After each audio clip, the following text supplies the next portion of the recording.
An increased number of laborers under the control of one capitalist is the natural starting point, as well of cooperation generally as of manufacture in particular. But the division of labor in manufacture makes this increase in the number of workmen a technical necessity.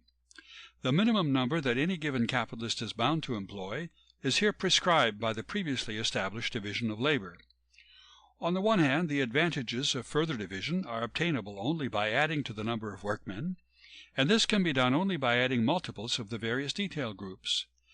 But an increase in the variable component of the capital employed necessitates an increase in its constant component too, in the workshops, implements, etc., and in particular in the raw material, the call for which grows quicker than the number of workmen. The quantity of it consumed in a given time by a given amount of labor increases in the same ratio as does the productive power of that labor in consequence of its division. Hence, it is a law based on the very nature of manufacture that the minimum amount of capital, which is bound to be in the hands of each capitalist, must keep increasing. In other words, that the transformation into capital of the social means of production and subsistence must keep extending. Footnote 39. Quote, "It is not sufficient that the capital," end quote, paren, the writer should have said the necessary means of subsistence and of production, close paren, quote, "required for the subdivision of handicrafts should be in readiness in the society. It must also be accumulated in the hands of the employers in sufficiently large quantities to enable them to conduct their operations on a large scale. The more the division increases, the more does the constant employment of a given number of laborers require a greater outlay of capital in tools, raw materials, etc." Storch, Cours d'économie politique, Paris edition, Vol.1, pages 250 to 251. Quote, "La concentration des instruments de production et la division du travail sont aussi inséparables l'une de l'autre que le sont dans le régime politique la concentration des pouvoirs publics et la division des intérêts privés." End of quote. The concentration of the instruments of production and the division of labor are as inseparable one from the other as are in the political sphere the concentration of public powers and the division of private interests. Karl Marx, location cited, page 134, end of footnote 39. In manufacture, as well as in simple cooperation, the collective working organism is a form of existence of capital. The mechanism that is made up of numerous individual detail laborers belongs to the capitalist. Hence the productive power resulting from a combination of laborers appears to be the productive power of capital. Manufacture proper not only subjects the previously independent workman to the discipline and command of capital, but in addition creates a hierarchic gradation of the workmen themselves. While simple cooperation leaves the mode of working by the individual for the most part unchanged, manufacture thoroughly revolutionizes it and seizes labor power by its very roots. It converts the laborer into a crippled monstrosity, by forcing his detailed dexterity at the expense of a world of productive capabilities and instincts. Just as in the states of La Plata, they butcher a whole beast for the sake of his hide or his tallow. Not only is the detail work distributed to the different individuals, but the individual himself is made the automatic motor of a fractional operation, and the absurd fable of Menenius Agrippa, which makes man a mere fragment of his own body, becomes realized. Footnote 40. Dougal Stuart calls manufacturing laborers, quote, "living automatons employed in the details of the work," end of quote, location cited, page 318, end of footnote 40. Footnote 41. In corals, each individual is in fact the stomach of the whole group, but it supplies the group with nourishment instead of, like the Roman patrician, withdrawing it. End of footnote 41.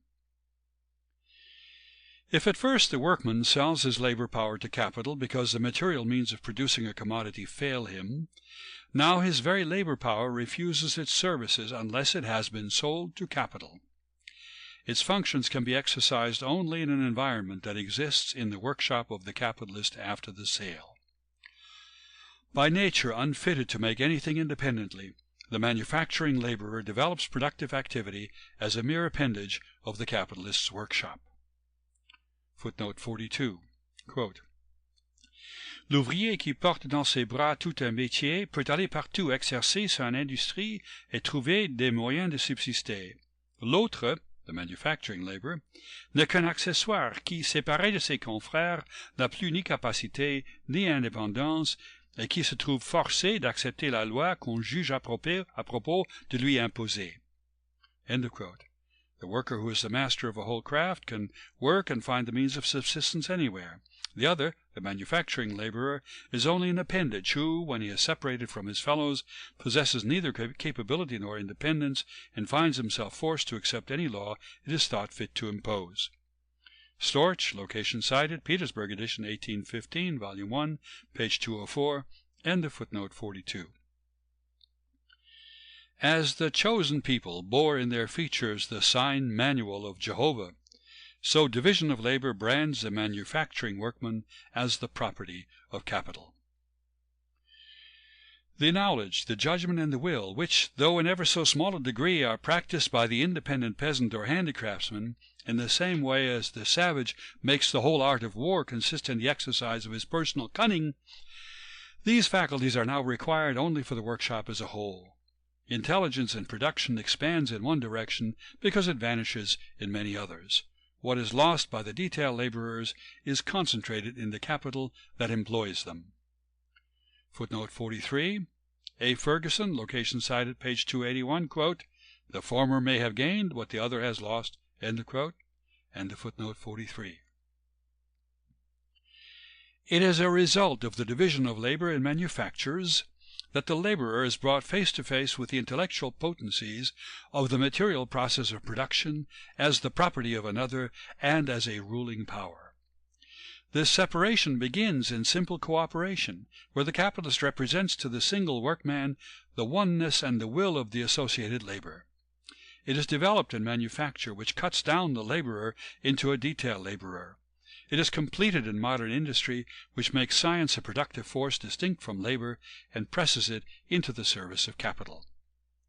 Footnote 44. Quote, the man of knowledge and the productive laborer come to be widely divided from each other, and knowledge, instead of remaining the handmaid of labor in the hand of the laborer to increase his productive powers, has almost everywhere arrayed itself against labor, systematically deluding and leading them, the laborers, astray in order to render their muscular powers entirely mechanical and obedient. End of quote. W. Thompson, An Inquiry into the Principles of the Distribution of Wealth, London 1824, page 274. End of footnote 44. In manufacture, in order to make the collective laborer and through him capital rich in social productive power, each laborer must be made poor in individual productive powers. Quote, ignorance is the mother of industry as well as of superstition. Reflection and fancy are subject to error, but a habit of moving the hand or the foot is independent of either. Manufactures, accordingly, prosper most where the mind is least consulted, and where the workshop may be considered as an engine, the parts of which are men. End of quote. Footnote 45. A. Ferguson, location cited, page 280. End of footnote 45.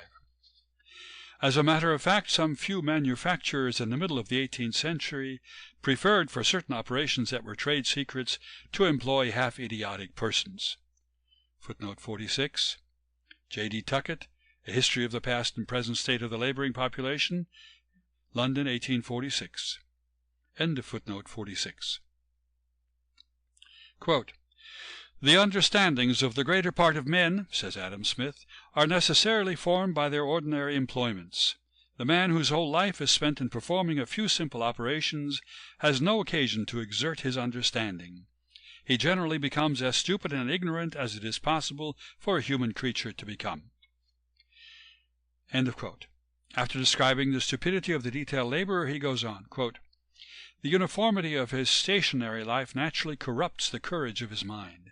It corrupts even the activity of his body, and renders him incapable of exerting his strength with vigor and perseverance in any other employments than that to which he has been bred. His dexterity at his own particular trade seems in this manner to be acquired at the expense of his intellectual, social, and martial virtues. But in every improved and civilized society, this is the state into which the laboring poor, that is, the great body of the people, must necessarily fall. End of quote. Footnote 47. Adam Smith, Wealth of Nations, Book 5, Chapter 1, Article 2. Being a pupil of A. Ferguson, who showed the disadvantageous effects of division of labor, Adam Smith was perfectly clear on this point. In the introduction to his work, where he ex professo praises division of labor, he indicates only in a cursory manner that it is the source of social inequalities. It is not till the 5th book on the revenue of the state that he reproduces Ferguson. In my Misère de la Philosophie, I have sufficiently explained the historical connection between Ferguson, A. Smith, Lamonté, and Say as regards their criticisms of division of labor, and have shown for the first time that division of labor, as practiced in manufactures, is a specific form of the capitalist mode of production. End of footnote 47. For preventing the complete deterioration of the great mass of the people by division of labor, A. Smith recommends education of the people by the state, but prudently, and in homeopathic doses. G. Garnier, his French translator and commentator, who under the First French Empire quite naturally developed into a senator, quite as naturally opposes him on this point. Education of the masses, he urges, violates the first law of the division of labor, and with it, quote, our whole social system would be proscribed. Like all other division of labor, he says, that between hand labor and head labor is more pronounced and decided in proportion as society, he rightly uses this word for capital landed property in their state, becomes richer. End of quote. Footnote 48. Ferguson had already said, location cited page 281, quote, and thinking itself in this age of separations may become a peculiar craft. End of quote. End of footnote 48. Quote, this division of labor, like every other, is an effect of past and a cause of future progress. Ought the government then to work in opposition to this division of labor and to hinder its natural course? Ought it to expend a part of the public money in the attempt to confound and blend together two classes of labor which are striving after division and separation? End of quote. Footnote 49, G. Garnier, Volume 5 of his translation of Adam Smith, pages 4 and 5. End of footnote 49. Some crippling of body and mind is inseparable even from division of labor and society as a whole. Since, however, manufacture carries this social separation of branches of labor much further, and also by its peculiar division attacks the individual at the very roots of his life, it is the first to afford the materials for, and to give a start to, industrial pathology. Footnote 50.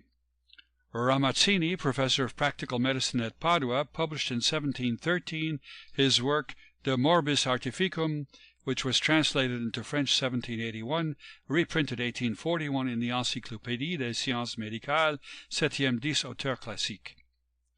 The period of modern mechanical industry has, of course, very much enlarged his catalogue of labor's diseases. See Hygiène physique et morale de l'ouvrier dans les grandes villes en général et dans la ville de Lyon en particulier, par le Dr. A.L. Fonterey, Paris, 1858, and Die Krankheiten, welche verschiedenen Ständen, Altern und Geschlechtern eigentümlich sind, 6 volumes, Ulm, 1860, and others. In 1854, the Society of Arts appointed a commission of inquiry into industrial pathology. The list of documents collected by this commission is to be seen in the catalogue of the Twickenham Economic Museum. Very important are the official reports on public health. See also Edward Reich, M.D., über die Entartung des Menschen, Erlangen, 1868. End of footnote 50. Quote, to subdivide a man is to execute him, if he deserves the sentence, to assassinate him if he does not. The subdivision of labor is the assassination of a people. End of quote. Footnote 51. Die Urquhart, Familiar Words, London, 1855, page 119. Hegel held very heretical views on division of labor. In his Rechtsphilosophie he says, quote, by well-educated men we understand in the first instance those who can do everything that others do. End of quote. End of footnote 51. Cooperation based on division of labor, in other words manufacture, commences as a spontaneous formation. So soon as it attains some consistence and extension, it becomes a recognized methodical and systematic form of capitalist production.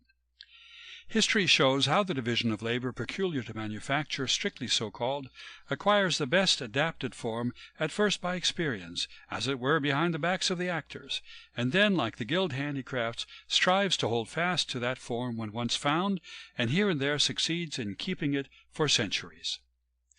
Any alteration in this form, except in trivial matters, is solely owing to a revolution in the instruments of labor. Modern manufacture, wherever it arises, I do not here allude to modern industry based on machinery, either finds the disjecta membra poetae ready to hand and only waiting to be collected together, as is the case in the manufacture of clothes in large towns, or it can easily apply the principle of division simply by exclusively assigning the various operations of a handicraft, such as bookbinding, to particular men.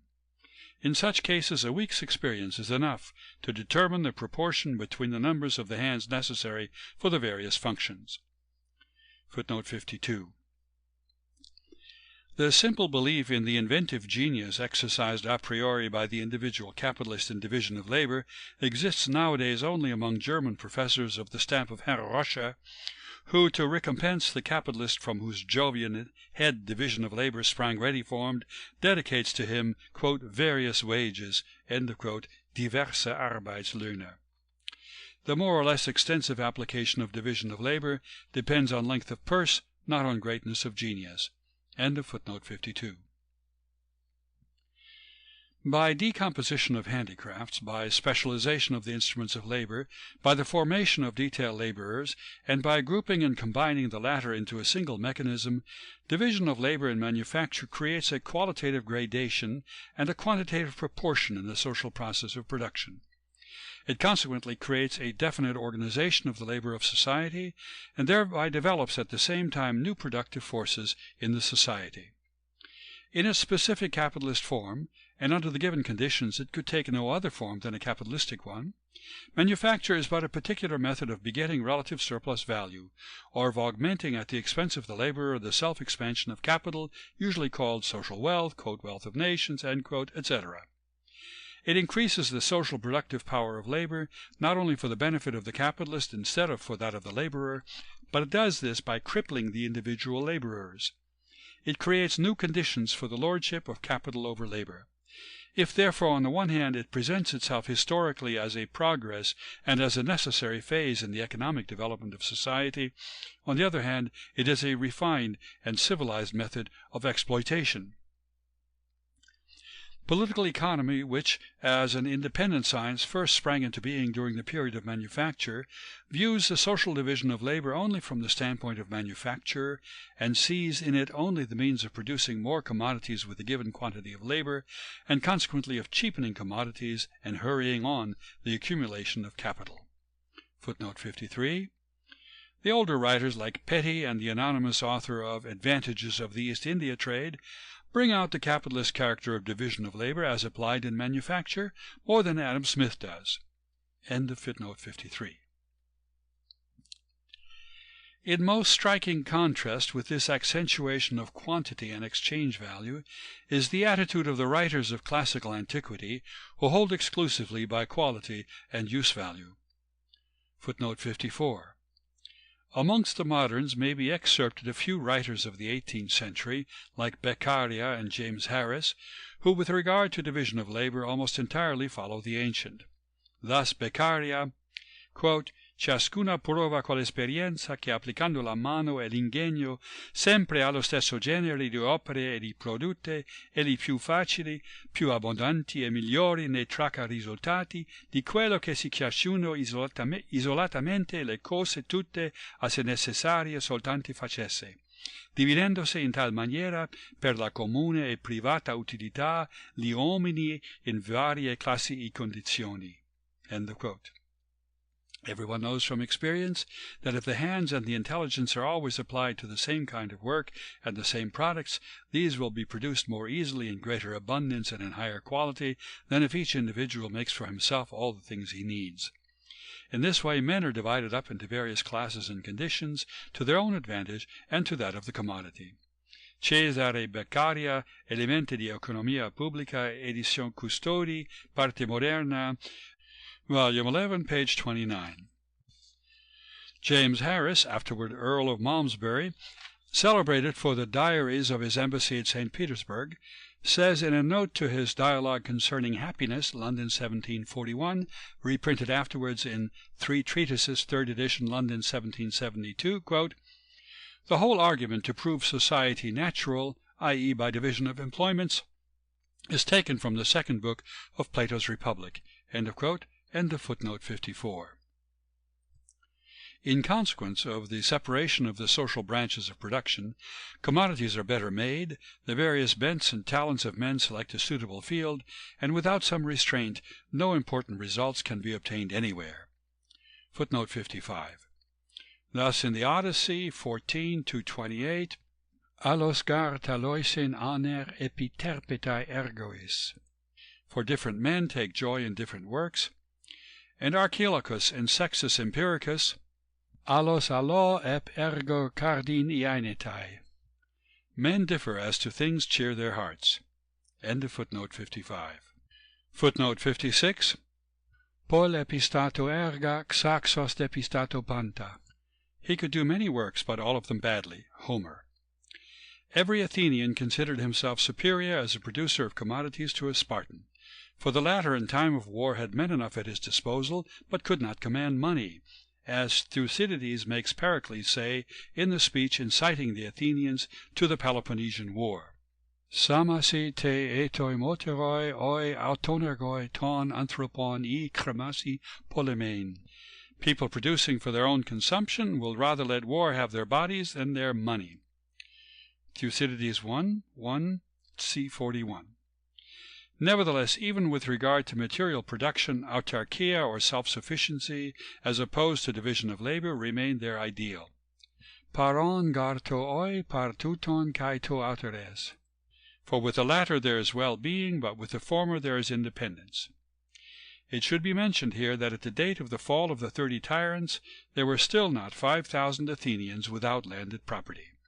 End of footnote 56. Hence, both product and producer are improved by division of labor.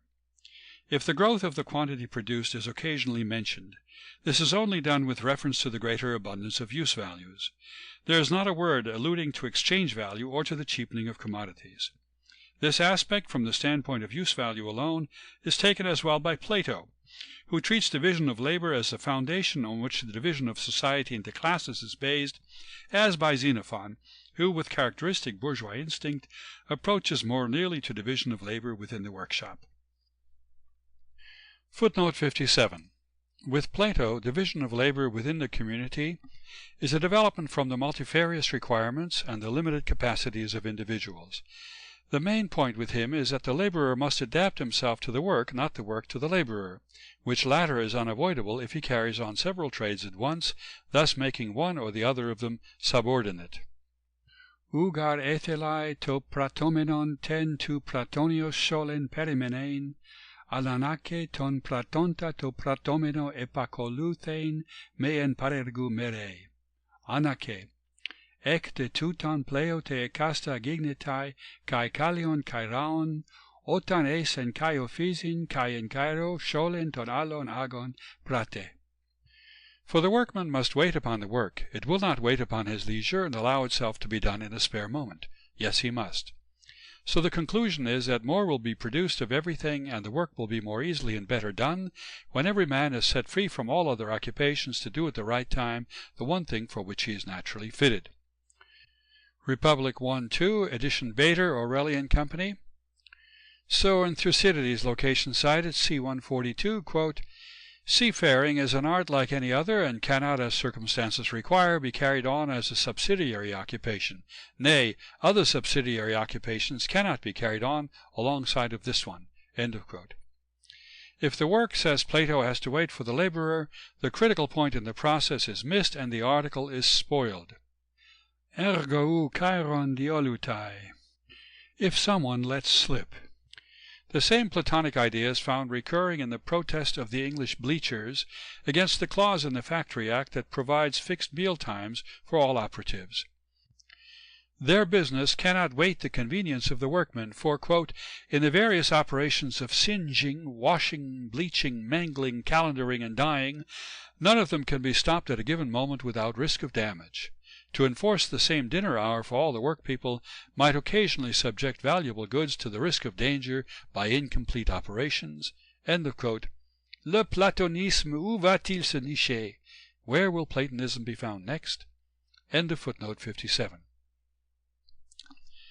Footnote 58.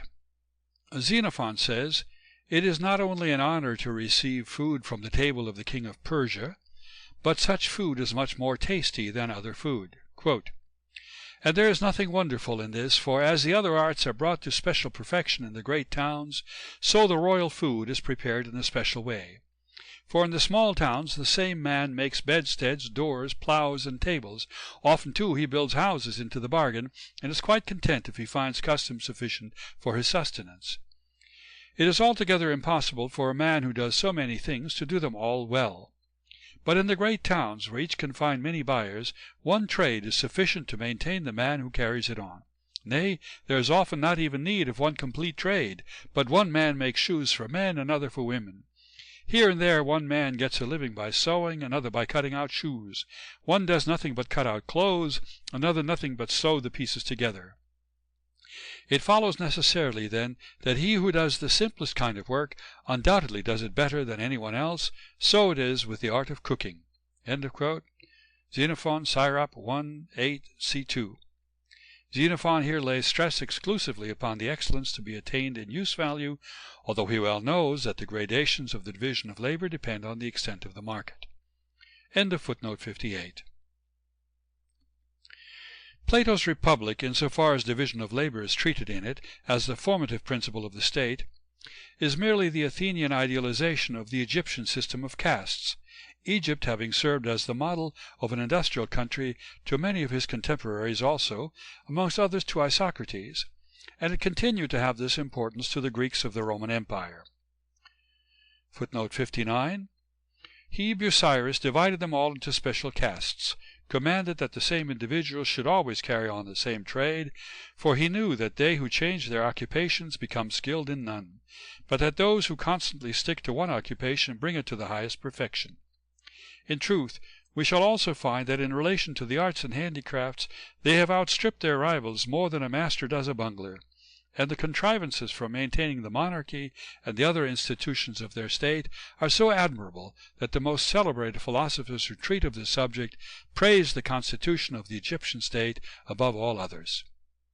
Isocrates, Busiris, chapter 8, end of footnote 59. Footnote 60. See Diodorus Siculus, end of footnote 60. During the manufacturing period proper, i.e. the period during which manufacture is the predominant form taken by capitalist production, many obstacles are opposed to the full development of the peculiar tendencies of manufacture. Although manufacture creates, as we have already seen, a simple separation of the laborers into skilled and unskilled, simultaneously with their hierarchic arrangement in classes, yet the number of the unskilled laborers, owing to the preponderating influence of the skilled, remains very limited. Although it adapts the detailed operations to the various degrees of maturity, strength, and development of the living instruments of labor, thus conducing to exploitation of women and children, yet this tendency as a whole is wrecked on the habits and the resistance of the male laborers. Although the splitting up of handicrafts lowers the cost of forming the workman, and thereby lowers his value, yet for the more difficult detailed work a longer apprenticeship is necessary, and even where it would be superfluous is jealously insisted upon by the workmen. In England, for instance, we find the laws of apprenticeship with their 7 years' probation in full force down to the end of the manufacturing period, and they are not thrown on one side till the advent of modern industry. Since handicraft skill is the foundation of manufacture, and since the mechanism of manufacture as a whole possesses no framework apart from the laborers themselves, capital is constantly compelled to wrestle with the insubordination of the workmen. Quote, by the infirmity of human nature, end quote, says friend Ure, quote, it happens that the more skillful the workman, the more self-willed and intractable he is apt to become, and of course the less fit a component of a mechanical system in which he may do great damage to the whole. End of quote. Footnote 61, Ure, location cited, page 20, end of footnote 61. Hence, throughout the whole manufacturing period, there runs the complaint of want of discipline among the workmen. Footnote 62. This is more the case in England than in France, and more in France than in Holland. End of footnote 62. And had we not the testimony of contemporary writers, the simple facts that during the period between the 16th century and the epoch of modern industry, capital failed to become the master of the whole disposable working time of the manufacturing laborers, that manufactures are short-lived and change their locality from one country to another with the emigrating or immigrating workmen, these facts would speak volumes. Quote, "Order must in one way or another be established," end of quote, exclaims in 1770 the oft-cited author of the Essay on Trade and Commerce. Order, re-echoes Dr. Andrew Ure 66 years later. Order was wanting in manufacture based on, quote, "the scholastic dogma of division of labor," end of quote, and, quote, "Arkwright created order," end of quote. At the same time, manufacture was unable either to seize upon the production of society to its full extent, or to revolutionize that production to its very core. It towered up as an economic work of art, on the broad foundation of the town handicrafts and of the rural domestic industries. At a given stage in its development, the narrow technical basis on which manufacture rested came into conflict with requirements of production that were created by manufacture itself. One of its most finished creations was the workshop for the production of the instruments of labor themselves, including especially the complicated mechanical apparatus then already employed.